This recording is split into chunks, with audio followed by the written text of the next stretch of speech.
नमस्कार। तो अगर हरियाणा में एक स्थिर और सम्मानित करियर की तलाश है ना, तो अगले कुछ मिनट बहुत ही जरूरी हो सकते हैं। बात यह है कि अक्टूबर 2025 में हरियाणा सरकार हजारों नौकरियों के अवसर लेकर आई है। चलिए जरा देखते हैं कि इसमें किसके लिए क्या खास बात है। सबसे पहले इस नंबर पर ध्यान दीजिए। हम यहाँ कुछ 100 या 1000 नौकरियों की बात नहीं कर रहे हैं, बल्कि 10,000 से भी ज्यादा पदों की। ये एक बहुत बड़ी लहर है जिसमें लगभग हर किसी के लिए, चाहे उनकी पढ़ाई कुछ भी हो, आगे बढ़ने का एक मौका जरूर है। तो सवाल ये उठता है कि क्या ये सिर्फ आंकड़े हैं या वाकई में एक सुनहरा मौका? मतलब ये नौकरियां असल में किन लोगों के लिए हैं? चलिए जरा इन घोषणाओं की तह तक जाते हैं और पता लगाते हैं कि सही अवसर कौन सा हो सकता है। तो इसी सवाल का जवाब देने के लिए सबसे पहले ये समझना होगा कि कौन कौन से पद खाली हैं और उनके लिए क्या क्या योग्यताएं मांगी गई हैं। क्योंकि देखिए, सही पद चुनना ही तो सफलता की पहली सीढ़ी होती है। इस भर्ती अभियान की जो सबसे बड़ी खूबसूरती है वो है इसका दायरा। ये सिर्फ कुछ गिनी चुनी डिग्रियों तक ही सीमित नहीं है। मतलब चाहे किसी ने 10वीं पास की हो या यूनिवर्सिटी से ग्रेजुएशन, हर लेवल पर मौके बनाए गए हैं। यहां देखिए, तस्वीर और भी साफ हो जाती है। एक तरफ जहां जिला स्तर पर क्लर्क और चपरासी जैसे हजारों पद हैं, वहीं दूसरी तरफ राइट्स और बीईएल जैसी संस्थाओं में इंजीनियर्स के लिए भी खास अवसर हैं। ये दिखाता है कि सरकार एडमिनिस्ट्रेटिव और टेक्निकल दोनों ही क्षेत्रों पर बराबर ध्यान दे रही है। और अगर हम इन नौकरियों को क्वालिफिकेशन के हिसाब से बांटकर देखें, तो एक दिलचस्प पैटर्न सामने आता है। सबसे बड़ा हिस्सा उन भूमिकाओं का है जहां योग्यता पद के हिसाब से बदलती है, जिसका मतलब साफ है कि मौके बहुत ज्यादा हैं और अलग अलग तरह के हैं। इसके बाद टेक्निकल और ग्रेजुएट लेवल के पद आते हैं, जो स्पेशल स्किल्स वालों के लिए एक बड़ा इशारा है।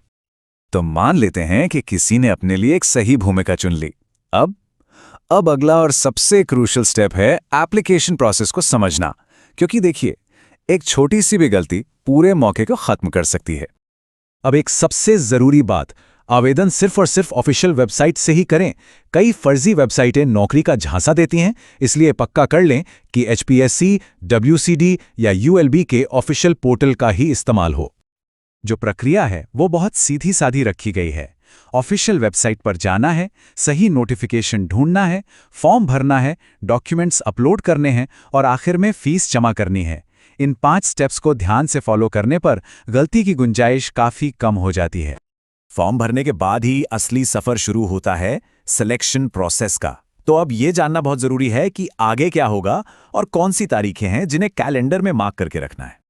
यहां ना सिलेक्शन के 2 रास्ते हैं। एक तो है ट्रेडिशनल रिटन एग्जाम और दूसरा सीधी भर्ती यानी डायरेक्ट रिक्रूटमेंट। इसका मतलब क्या हुआ? इसका मतलब यह हुआ कि कुछ पोस्ट के लिए कोई एग्जाम या इंटरव्यू होगा ही नहीं। सिलेक्शन सीधा एकेडमिक मार्क्स के बेसिस पर होगा। मतलब ये उन लोगों के लिए एक जबरदस्त मौका है जिनका एकेडमिक रिकॉर्ड बहुत मजबूत रहा है। नवंबर का महीना बहुत ही अहम रहने वाला है। महीने की शुरुआत में ही कृषि विकास अधिकारी की परीक्षा है और महीने के आखिर तक कई दूसरे पदों के लिए आवेदन की डेडलाइन भी खत्म हो जाएगी। तो ये महीना तैयारी और एक्शन दोनों का है। और जब बात नतीजों की आती है तो ट्रांसपेरेंसी सबसे जरूरी है।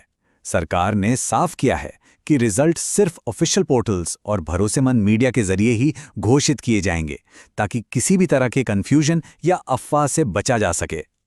आखिर में कुछ ऐसे जरूरी सुझावों पर नजर डालते हैं जो सफलता की संभावनाओं को बढ़ा सकते हैं। ये वो छोटी छोटी बातें हैं जिन पर ध्यान देकर बाकियों से एक कदम आगे रहा जा सकता है। तो सार ये है, डिग्री जितनी जरूरी है उतना ही जरूरी है एप्लीकेशन में सावधानी बरतना। जैसे डॉक्यूमेंट्स पहले से तैयार रखना और सबमिट करने से पहले हर जानकारी को 2 बार चेक करना। याद रखिए, एक छोटी सी चूक सारी मेहनत पर पानी फेर सकती है। हमने सीधी भर्ती की बात की थी और यह है उसका मतलब, बिना परीक्षा के सिर्फ मेरिट के आधार पर चयन। अगर स्कूल या कॉलेज के मार्क्स शानदार रहे हैं तो ये रास्ता सीधा सरकारी नौकरी का दरवाजा खोल सकता है।